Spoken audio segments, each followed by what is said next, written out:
innovators within our space to really take, pharmacy and like what pharmacists are able to do for their patients and, help bring it to spotlight. So what do you think can help promote that innovation within our profession?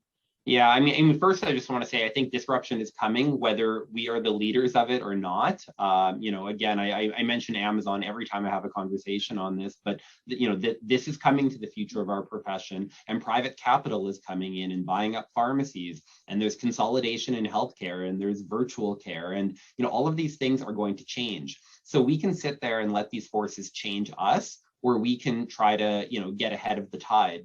And, I think first and foremost, I see, so much great energy and ideas coming from new graduates these days.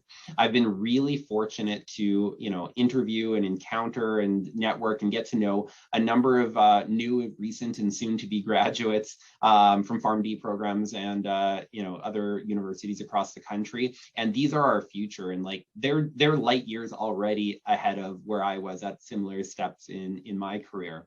But I think for those of us who have been practicing for a while, I think, again, it comes down to we need to do a really good job of highlighting those who are innovating. And that's why I think your podcast is fantastic. We need to celebrate these successes. We need to hear about them.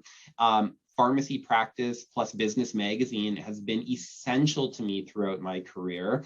I have especially, in the first few years of my career working in rural Northwestern Ontario, you don't get to see a lot of what's going on in the rest of the country. And so that magazine was my outlet to see who's really moving the needle in the rest of the country and, learning about innovative practices, people like Carlene Olexin, for example, who I really look up to as a standard bearer in pharmacy.